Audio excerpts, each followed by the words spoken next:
Date தள்ளி போயிருக்காடி. அம்மா சொல்லுடி எதுனா, எனக்கு ரொம்ப பயமா இருக்குடி. ஆமாம்மா, முதல் தடவையா 10 நாள் தள்ளி போயிருக்குதுமா. என்னவா இருக்கும்? என்னடி சொல்ற? விளையாடுறியா? இந்த மாதிரி நேரத்துல போய் நீ? ஐயோ கடவுளே, என்ன நிலைமதி என் பொண்ணுக்கு வந்துருக்கிறது. ஐயோ, இப்போ நான் என்ன பண்ணுவேன்? முகத்துல இப்போ குழந்தை இருந்தா என்னடி பண்றது? இப்போ நீ கஷ்டப்படுறது இல்லாம அதுவும் சேர்ந்தது நடி கஷ்டப்படும். இரு, நான் போய் டாக்டர் கூட்டின்னு வரேன். இரு மா, நில்லுமா. ஏண்டி? அம்மா, இந்த பாவி வயிற்றுலலாம் குழந்தை நிற்காதுமா. அது ஏதாச்சும் இன்ஃபெக்ஷனுக்கோ இல்லை பித்த வந்தியா இருக்கும். மற்றபடி நான் பாவப்பட்ட ஜென்மமா. என் வயிற்றுலலாம் எந்த புழு பூச்சி இருக்கிறதுக்கு வாய்ப்பே இல்லைம்மா. இல்லை, எனக்கு ஏதாச்சும் நோய் வந்திருக்குமா. நோய் வந்திருக்கும். நீ போவாதம்மா, நான் இப்படியே கடந்து சாவுறேன். ப்ளீஸ்மா. என்னடி பேசுகிற? நீ இப்படி கடந்து சாவறதுக்காடி நான் இன்னும் உயிரோட இருக்கிறேன்.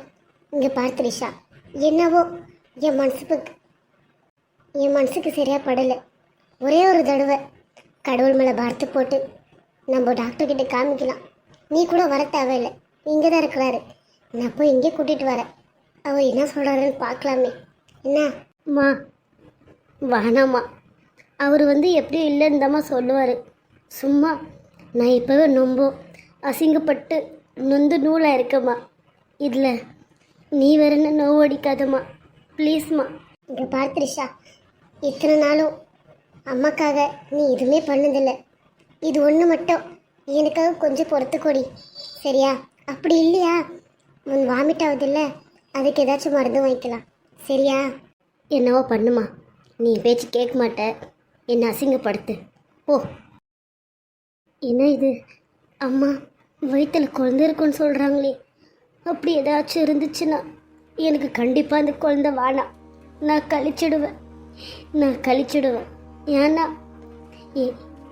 இந்த குழந்தையோட அப்பா யாருன்னு கேட்டால் நான் என்ன சொல்லுவேன்? இல்லை இது அவரோட குழந்தைன்னா அப்போ கூட நம்ப மாட்டாங்க, எல்லாரும் அசிங்கப்படுத்துவாங்க. ஏன் உள்ள மனசு கூட என்னவோ வயிற்றில் ஒரு உயிர் வளர்கிற மாதிரியே ஒரு உணர்ச்சியாக இருக்குது. அது என்னன்னு தெரியல. ஆனால் அந்த கடவுள்கிட்ட 7 வருஷமாக என் கண்ணில் தண்ணி விட்டு நான் கேட்டேன், கடவுளே என் வயிற்றில் குழந்தை இருக்கணும், நான் ஒரு குழந்தைக்கு அம்மா ஆகணும், அந்த குழந்தை என்ன அம்மான்னு கூப்பிடணுன்னுட்டு நான் தவமாக இருந்தேன். ஆனால் இப்போ அந்த குழந்தை இருந்தாலும் எனக்கு வேணவே வேணாம். அப்படி எதுவும் இருக்காதுன்னு நம்பணும். இல்லைன்னா என் கூட அந்த குழந்தையும் சேர்ந்து அசிங்கப்பட்டு வேதனைப்பட்டு ரொம்ப கஷ்டப்படும். கடவுளே, நான் உனக்கு கெஞ்சி கேட்குறேன், என் வயிற்றுல குழந்தைய உண்டாக்காத கடவுளே, ப்ளீஸ். என் புருஷனை பறிச்சுக்கிட்டேன், என் வாழ்க்கை மொத்தமும் நாசமாக போச்சு. இது ஒன்று மட்டும் கொடுக்காத கடவுளே, கொடுக்காத. சொல்லுங்கம்மா, யாருக்கு என்னாச்சு? டாக்டர், இவ தான் என் பொண்ணு. என்னன்னு தெரியல, 10 நாள் ஆச்சம்மா டேட் தள்ளி போய். அப்புறம் ஒரே தலை சுத்தல், சுஸ்தாகுனா, ஒரே வாமிட் பண்ணுறா. என்னன்னு கொஞ்சம் பாருமா. எவ்வளோ நாள் டேட் தள்ளி போயிருக்கு? ஒரு 10 நாள் தள்ளி போயிருக்கோம். உடம்புக்கு என்னென்ன பண்ணுது? ஒரே தலை சுத்தலும் வாமிட்டாகவும் இருக்குது, ரொம்ப டயர்டாக இருக்குது. ஓகே, உங்கள் கை கொடுங்க, செக் பண்ணி பார்க்கலாம். கடவுளே, என் வயிற்றில் குழந்தை மட்டும் இருக்கக்கூடாதுப்பா, நான் உங்ககிட்ட கெஞ்சி கேட்குறேன். கங்க்ராச்சுலேஷன்ஸ், நீங்கள் அம்மா ஆயிட்டீங்க. என்ன டாக்டர் சொல்கிறீங்க? என் பொண்ணு அம்மா ஆயிட்டாளா? அவ வயிற்றில் குழந்தை இருக்குதா? ஆமாம்மா. என்ன நீங்கள் அம்மா ஆயிட்டான்னு சொல்கிற? 2 பேரும் இப்படி அழுவுறீங்களே, இது சந்தோஷமான விஷயம். ஓகேங்களா? நீங்கள் டைரெக்டாக ஹாஸ்பிட்டலுக்கு போய் இன்னொரு வாட்டி ஸ்கேனிங் எல்லாம் பண்ணுறதா இருக்கும். நீங்கள் மாதம் வாரம் வரதா இருக்கும். சரிங்களா? க்ளீனாக போய் செக்அப் பண்ணிக்கோங்க. ஓகேவா? இல்லவே இல்லை. எனக்கு இந்த குழந்தை வேணாம், கழிச்சிடுங்க டாக்டர். என்ன உங்களுக்கு ஏதாச்சும் கொஞ்சமாச்சும் அறிவு இருக்கா? நீங்கள் ப்ரெக்னெண்ட்டாக இருக்கீங்கன்னு சொல்லி 10 நிமிஷம் தான் ஆகுது, அதுக்கு இல்லை அந்த ஒன்றும் தெரியாத அப்பாவி அந்த கருவை எப்படி கழிக்க சொல்கிறீங்க? அதுவும் சரிதான். அந்த கடவுள் குழந்தை வேணுன்றவங்களுக்கு குழந்தை கொடுக்க மாட்டாங்க. எப்படியாப்பட்ட ஆளுங்க வீட்டில் தான் குழந்தை வந்து தங்கும். என்ன பண்ணிட்டு போங்க, உங்கள் இஷ்டம், உங்கள் குழந்தை. ஆனால் நான் அபார்ஷன் நல்லா பண்ண முடியாது. நான் அந்த பாவம் வேலை செய்யவும் மாட்டேன். டாக்டர், அவளை மன்னிச்சிடுங்க டாக்டர். அவள் கொஞ்சம் வருத்தத்தில் இருக்கிறா, அதை தேடி பேசிட்டா. அவளுக்காக நான் மன்னிப்பு கேட்குறேன். ப்ளீஸ் டாக்டர், அவளை மன்னிச்சிடுங்க.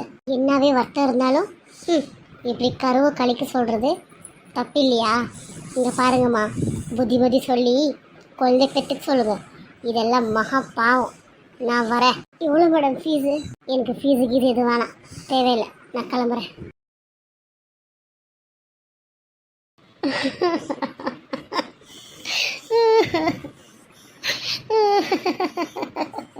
இதுக்கடி அழுவுற? அழாதடி, உனக்குன்னுட்டு யாரும் இல்லைன்னு அவன் கஷ்டப்பட்டு இருந்தேன். ஆனால் இந்த நேரத்தில் பார்த்து கடவுளாக பார்த்து உனக்கு ஒரு வயிற்றில் குழந்தை கொடுத்துருக்குறாரு. அழாதடி திரிஷா. என்னம்மா உளர்ற?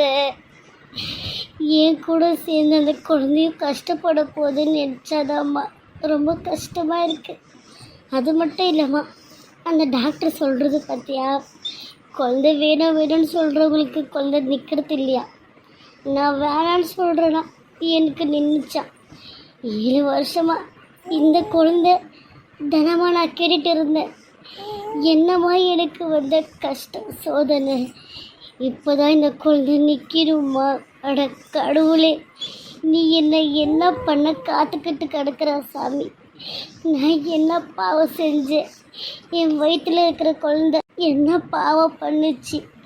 இப்படி ஒரு நிலைமையில் என் குழந்தை வந்து என் வயிற்றில் நிற்கிடுமா? கடவுளே, இந்த கஷ்டம் ஏன் எதிரிக்கு கூட வரக்கூடாதப்பா. இந்த குழந்தைக்கு அப்பா எங்கே போனாங்கன்னு யாராச்சும் கேட்டால் நான் என்னத்த சொல்லுவேன்? இல்லை, என் குழந்தைய நாளைக்கு வந்து நிற்கும்போது உங்கள் அப்பா எங்கடான்னு கேட்டால் அந்த குழந்தை ஏங்கி போயிடாதம்மா. அப்படிலாம் ஒன்றும் இல்லை திரிஷா, நம்ம வளர்த்துக்கலாண்டி. அம்மா நான் இருக்கேன்டி, இந்த குழந்தைய பெற்றுக்கொடி. அம்மா நான் சொல்கிறேன். இல்லைம்மா, எனக்கு இந்த குழந்தை வேணாம்மா. பரவாயில்ல, இத்தனை வருஷமும் நான் மலடின்ற பேர் தான் எனக்கு பட்டமாக இருந்துச்சு. பேரே அதுதாம்மா. இப்போவும் நான் அப்படியே இருந்துட்டு போயிடுறேனே. பாவம், என் குழந்தை வந்தும் அதுவும் கஷ்டப்படுறது வேணாம்மா. கஷ்டப்படுறது வேணாம் வேணாம் வேணாம் வேணாம்மா. அம்மா ப்ளீஸ்மா, எனக்கு ரொம்ப ஆசையாக இருக்குதும்மா. நானும் அவர்கிட்ட ஓடி போய் என்னங்க நான் அம்மா ஆயிட்டேங்க, நீங்கள் அப்பா ஆயிட்டீங்க, நம்மளுக்கு ஒரு வாரிசு வரப்போகுதுங்க, இனிமேல் நம்மளை யாருமே மலடின்னு சொல்ல மாட்டாங்கன்னு சொல்கிறதுக்கு எனக்கு ஆசையாக இருக்குது. ஆனால் எனக்கு சொல்ல முடியாதும்மா, சொல்ல முடியாது. இனிமேல் அவர் என் வீட்டுக்காரர் இல்லைம்மா. இந்த குழந்தைக்கு அவர் அப்பனாக இருந்தாலும் எனக்கு வீட்டுக்காரர் இல்லைம்மா. நான் போய் நின்னா கூட என்னை அசிங்கப்படுத்தி வேதனைப்படுத்தி என் மனசு ரொம்ப வலிக்க வச்சு என்னை செருப்பால் அடிக்காத குறையாக என்னை அடித்து துரத்தி விட்டுருவாங்கம்மா. எனக்கு அப்படியாப்பட்ட வாழ்க்கையும் வேணாம். நான் போய் கெஞ்சுறது தேவையும் கிடையாதும்மா. நான் கஞ்சோ கூலோ ஏதோ நம்ம வீட்டில் என்ன கிடைக்குதோ நான் குடிச்சிட்டு போயிடுறேன். அதுக்கு தான் சொல்கிறேன், என்னால் எது கூட சாப்பிட்டு நான் இடையே உயிர் வாழ்ந்துருவேன். ஆனால் என் வயிற்றில் இருக்கிற குழந்தை என்ன பாவம் பண்ணிச்சுமா, என்ன பாவம் பண்ணிச்சு. வேணாவே வேணாம்மா, இந்த குழந்தைய நான் கழிச்சிடுறேம்மா, கழிச்சிடுறேன். த்ரிஷா, ரொம்ப நோவு தின்னாதடி. எல்லாம் அந்த கடவுள் பார்த்துக்கிட்டு தாண்டி இருப்பார். நீ இவ்வளோ அழுவுறது அவர் பார்க்காமல இருப்பார். சொல்லு, இங்கே பார், ஏதோ திடீர்னுட்டு உன் வயிற்றில் குழந்தை நின்றுக்குதுடி. என்னவோ நடக்க போதுன்னு தோணுது. இங்கே பாரு, எனக்கு என்ன தெரியுமா தோணுது, உன் வயிற்றில் குழந்தை நின்றுச்சுன்னு தெரிஞ்சா உன் மாமியாரை இன்னும் ஏற்றுக்கொண்டி மோனிஷாவை உன் மாமியாரை துரத்தி விட்டுரும். உங்கள் வீட்டுக்காரு சந்தோஷத்தில் துள்ளி குதிச்சிடுவாருடி. சொல்கிற பேச்சு கேளுடி. ஏதோ கோவத்தில் ஏனோ தானோன்னு பண்ணாத. நம்மளுக்கு கிடைச்சிருக்கிற வருண்டி இது. நம்ம கஷ்டம் நஷ்டம் எல்லாம் தீரப்போகுது. இன்னி கூட இன்னி அழக நிப்பாட்டணும். அதனால தான் அந்த கடவுளாக பார்த்து கொடுத்துக்கிறாருன்னு எனக்கு மனசில் படுது. வான திரிஷா இருக்கட்டுமே, இருக்கட்டும். நான் சொல்கிற பேச்சு கேளு. அது என்ன பண்ணிட்டு போகுது உன்னை? ஆ சரியா? இல்லைம்மா இல்லை, நீ என்ன ஆறுதல் சொன்னாலும் என் மனசு கேட்கலம்மா, என் மனசு கேட்கல. வான திரிஷா நான் சொல்கிற பேச்சு கேளுடி. நான் கொஞ்சம் வெளியே போயிட்டு வரேன், வேலை இருக்கு. நீ கொஞ்சம் யோசிச்சு வையேன், கொஞ்சம் யோசியேன். ஆ என்ன? சரிம்மா. செல்லம் தங்கம், நான் உனக்கு என்ன பாவம் செஞ்சேன்? ஏன் இந்த மாதிரி நேரத்தில் தான் நீ என் வயிற்றில் வந்து நிற்கணுமா? 7 வருஷமாக நான் உனக்கு தவமாக இருந்தேன். எப்படியோ அசிங்கப்பட்டு வேதனைப்பட்டேன். எத்தனை கோவில், எத்தனை மாத்திரை மருந்து, எத்தனை ஹாஸ்பிட்டல் நான் ஏறி இறங்கியிருப்பேன். ஆனால் அப்போல்லாம் நீ நிற்கல. எப்போ எனக்கு குழந்தை வேணான்ட்டு நான் முடிவெடுத்தா இப்படி வந்து நிற்கிறியே. நான் உனக்கு என்ன பண்ணேன்? என்ன பாவம் செஞ்சேன்? இப்போ நான் உனக்கு கழிக்கலான்னு சொல்கிறது கூட உன் காதில் எல்லாமே கேட்கும். என்னை மன்னிச்சிடு சொல்லும், என்னை மன்னிச்சிடு. இந்த அம்மா வெறும் வாய் வார்த்தையால் தான் சொல்கிறேன். இந்த குழந்தை எனக்கு வாழ கழிச்சில்லான்ட்டு மனசார நான் சொல்லலை. ஏன்னா இந்த குழந்தைய வயிற்றில் நிற்கிறதுக்கு நான் படாத கஷ்டப்பட்டிருக்கேன். கிட்டத்தட்ட 7 வருஷம் நான் ரொம்ப தவமாக இருந்திருக்கேன். அது எப்படி நான் மனசார சொல்லுவேன்? நீ எதுக்கு இந்த பூமிக்கு நீ வரக்கூடாதுன்றனா அந்த மாதிரி மனுஷங்க கிட்ட நீ பேச்சு வாங்கக்கூடாது, அசிங்கப்படக்கூடாது, நீ என்ன மாதிரி கஷ்டப்படக்கூடாதுன்னு தான் சொல்லும். நான் ஏழப்பட்டவன். என் வயிற்றில் நீ வந்து போகிறதா உனக்கு வயிற்றில் இருக்கும்போதே சரியாக சாப்பாடு கிடைக்காது செல்லும். அதுக்கு தான் நீ வானான்ற. நீ நல்லபடியாக இருந்திருந்தா நான் பெற்றிருந்திருப்பேன். ஆனால் வானா, நான் படுற கஷ்டம் என் குழந்தை படக்கூடாது.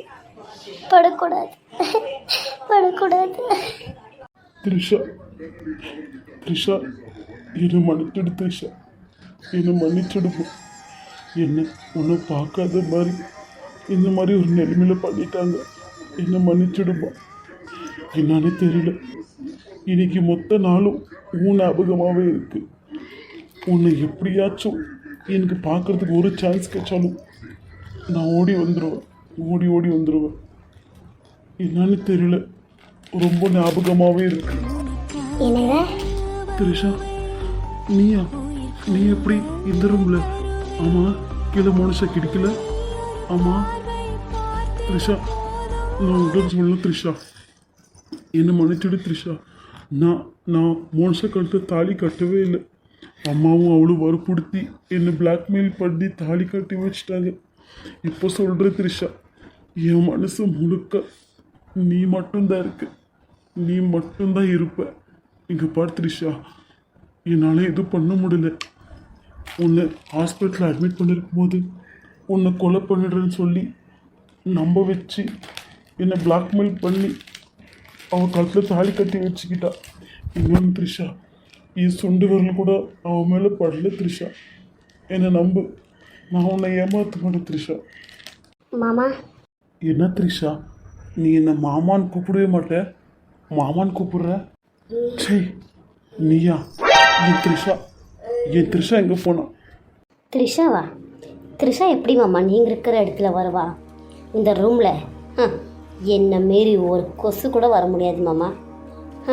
அது எப்படி மாமா ரூமுக்குள்ளே அவளை அந்த பிச்சைக்காரி என்னை வர விட்டுருவானா? சும்மா கனவு காண்டுட்டு வாழ்க்கையை தொலைச்சிக்காதீங்க மாமா. இங்கே இவ்வளோ அழகாக இருக்கிற என்ன மிஸ் பண்ணிட்டேன்ட்டு ரொம்ப வருத்தப்படுவீங்க. உன் மூஞ்சி பார்க்கறதுக்கு கூட எனக்கு பிடிக்கல. முதல்ல இங்கேருந்து போ. என் மூஞ்சி பார்க்க பிடிக்கலனா என்ன அர்த்தமாம்மா? நம்மளுக்கு இன்னைக்கு ஃபர்ஸ்ட் நைட்டு மறந்துட்டிங்களா? உனக்கு அந்த ஆசை வர இருக்கா? கனவுல கூட நினச்சிக்காத. என் சுண்டு விரல் கூட உன் மேலே படாது. உங்கள் சுண்டு வரல என் மேலே படாமலையா என் கழுத்தை நீங்கள் தாலி கட்டினீங்க? இங்கே பாருங்க மாமா, இது அந்த கடவுள் போட்ட முடிச்சு, யாராலையும் மாற்ற முடியாது. நான் உங்களுக்கு கிடைக்கணும், நீங்கள் எனக்கு புருஷனை அமைக்கணும்னுட்டு இருந்திருக்கு. அதுக்கு தான் உங்களுக்கு கல்யாணம் ஆனாலும் திரிஷா வீட்டை விட்டு வெளியே போன மாதிரியும் நான் உங்களுக்கு பொண்டாட்டியாக வந்திருக்கிறேன் மாமா. இது எனக்கு எவ்வளோ சந்தோஷமாக இருக்குது தெரியுமா மாமா? ஆனால் நீங்கள் ஏன் தான் இப்படி பேசுகிறீங்களோ இப்படி பண்ணுறீங்களோன்னு தெரில. அவகிட்ட என்ன இருக்குது மாமா? இன்றைக்கி நைட்டுக்கு அவளுக்கு துண்டுறதுக்கு சோறு இருக்காது. அவளை போய் மனசில் நினச்சிக்கிட்டு வாயை மூடு. இன்னொரு தடவை என் பொண்டாட்டி பற்றி எதுனா பேசினேன்னா நீ சரி இருக்காது. மரியாதை இங்கேருந்து போயிடு. உன் மூஞ்ச பார்த்தாலே எனக்கு பத்துக்கிட்டு வருது. நீ எல்லாம் பொம்பளையா? சை. என்ன மாமா, திரை ஸ்டார்ட் பண்ணிட்டீங்களா? சொல்லியிருக்கால திரிஷா இந்த பூமியில் உயிர் வாழணும்னா நீங்கள் ஏன் கூட வாழணுமாம்மா? வாழணும்னா ஒரே வீட்டில் இருக்கிறதில்ல, உங்களோட குழந்தைய என் வயிற்றில் நான் சுமக்கணும். அதான் மாமா நீங்கள் கொடுக்குற எனக்கு பரிசு. வேறு எதுவுமே எனக்கு வேணாமாம்மா. அடைச்சி, நீ என் குழந்த உன் வயிற்றுலையா? உன்ன மாதிரி ஒரு ராட்சசி வயிற்றுல என் குழந்த பொறுக்கவே கூடாது. அதுக்கு நான் இடமும் கொடுக்க மாட்டேன். இங்கே பார், நீ என்ன வேணாலும் பண்ணிக்கோ. திரிஷாவை நீ கொலையே பண்ணிக்கோடி. நானும் சேர்ந்து சூசைடு பண்ணி செத்து போயிடுறேன். ஆனால் உன் கூட நான் ஒன்றா இருக்கவும் மாட்டேன். உன் வயிற்றுல என் குழந்தைய சுமக்க விடவும் மாட்டேன். மரியாதை இங்கேருந்து போயிடு போ. பார்த்துட்றேன் மாமா. 10 மாதத்தில் உங்கள் குழந்தைய நான் என் வயிற்றில் சுமந்து காமிக்கல, என் பேர் மோனிஷாவே இல்லை.